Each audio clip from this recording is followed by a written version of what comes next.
Hello everyone, I'm Shadi Darvish Shafighi. It's my pleasure to talk about CACTUS here in this conference, which is about integrating clonal architecture with genomic clustering and transcriptome profiling of single tumor cells. The goal of CACTUS is going from tumor clone genotype to the phenotype. And for doing this, we have both whole exome sequencing data. We have also single cell RNA-seq data. And from both whole exome sequencing data, we can get the evolutionary tree using the existing methods. Also, we can have the clone genotypes. Then using the mutations that we have found in the single cell RNA-seq data, we can match these cells to the clones by the mutations. And then after this, we can have the gene expression phenotype of the tumor clones, which is so exciting. But what is the problem? The problem is that single cell RNA-seq data is usually so noisy. What can we do is to use additional information of clustering of the single cells in a way that all the cells inside one cluster can go to the one clone. And in this way, we are getting more statistical power and more certainty in assignment of the cell to the clones.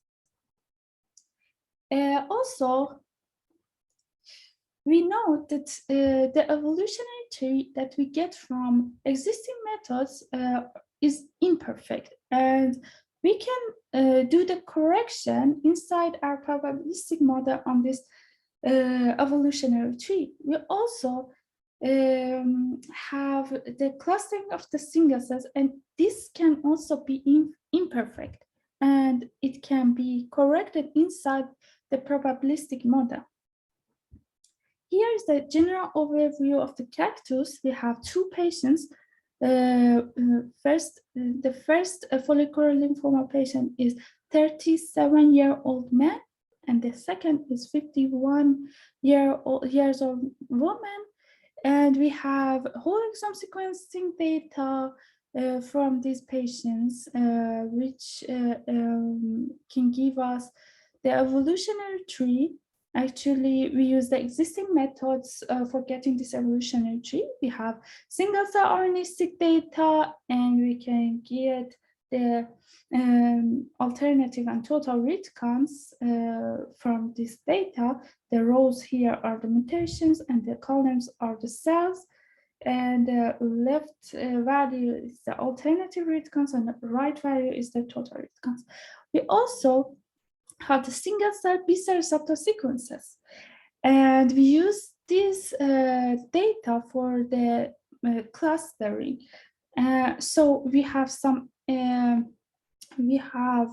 input B-cell receptor clusters of the cells. And in these clusters, we have some clusters that have only one cell inside of them, which we call them singleton clusters. And we have the other clusters with more than one cells, which we call them multiplet clusters. And these are the clusters that we are interested because in them, because here we have additional information and we expect to gain more certainty.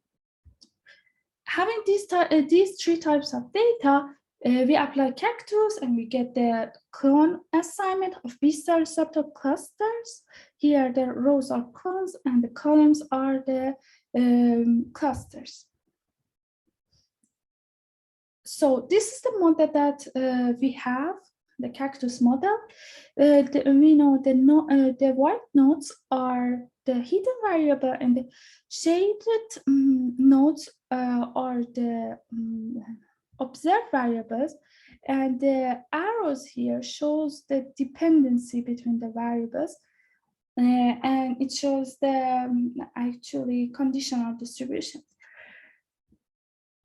I will describe only some of the important variables here. First of all, CIK, which is the corrected genotype of clone K at variant position I. TJ is the corrected cluster assignment of cell J. IQ, which is the clone assignment of cluster Q, and this is the most important variable for us because the whole goal is assigning the cluster Q to one of the clones. Also, we have observed variables AIJ, which is the alternative read counts in position I in cell J, and DIJ, which is the total read counts for position I in cell J. And we consider binomial distribution for AIJ, which is natural because we are somehow selecting some of the reads from the total reads, and these some of these selected reads are alternative, so it's natural to be binomial. Also, we used Gibbs sampler for parameter estimation. And this is Cardellino, which is published in Nature Methods, and we use it, actually it's the baseline of our model, and we use it for comparison as well. Here is the general overview of Cardellino. They have both whole exome sequencing data, they have single cell RNA data, and they are matching the cells to the clones using the mutations that they found in the single cell RNA-seq data, as I described before. And they are doing the whole procedure, but the problem is that here single cell RNA sequencing is too noisy, and in CACTUS we are using additional information of the clustering to somehow remove this noise. Here I will describe the results in both Cardellino and CACTUS and compare them to each other. In the first row, you can see the tree that we get from Canopy. The results here are corresponding to subject 144. And the second row is corresponding to the multiplet clusters. And the third row is corresponding to the singleton clusters. And you can see the CACTUS and Cardellino here. And the columns are corresponding to the clones, and the rows are corresponding to the cells. And the color that you can see here is corresponding to the confidence and the probability of the assignment.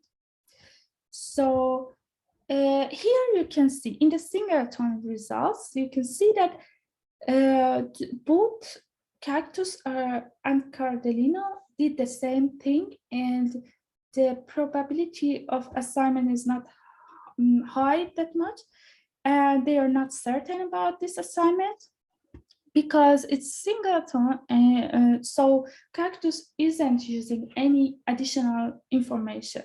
So it's normal that CACTUS and Cardellino work similarly. But in the multiplet cluster, you can see that CACTUS is assigning the cells to the clones much more confident than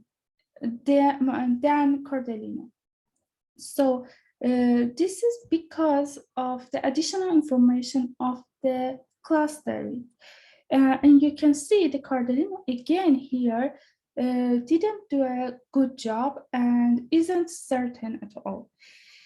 We can we have the results for 12118 as well, and we have the tree and the results for multiplet clusters and the singleton clusters. And here you can see also for the singleton clusters, the results for CACTUS and Cardellino are similar, but in the multiplet clusters, again, CACTUS is much better. But Cardellino also did a good job because here in this patient, actually, we had better quality of the data. So we had better evidence from the data. We also validated our data, our model using entropy and gene index. And we computed the average entropy and gene index across the cells. Here you can see the results. The lower entropy and gene index is the better. So you can see that in all the cases,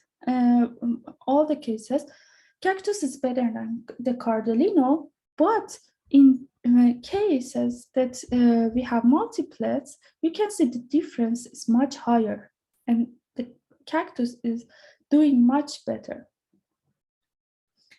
Also here, we are validating our inferred single cell assignment to the clones using the gene expression. Here in this picture, you can see that the first row is corresponding to the multiplet, the second row is corresponding to the singleton, and the whole picture is corresponding to subject 144. And the first clone is corresponding to the Cactus, and second clone is corresponding to the Cardellino. And the points are single cells. Each point is a single cell, and we plot them using UMAP, and we are using gene expression vectors, and we are reducing their dimension using UMAP and plotting them in this plot. And you can see that for the singletons, all the cells are smooshed together because we are not using any additional information, and the confidence of assignment is not that much high. But for the multiplet clustering, Cactus could assign more confidently, and you can see here the different clusters are showing up. You can see a bunch of greens over here, a bunch of yellows over here, and so on. But again, Cardellino couldn't show any clustering in the gene expression result. We also plot this for subject 12118, and you can see the results here. Also, the clustering of the Cactus in multiplet clusters is much better.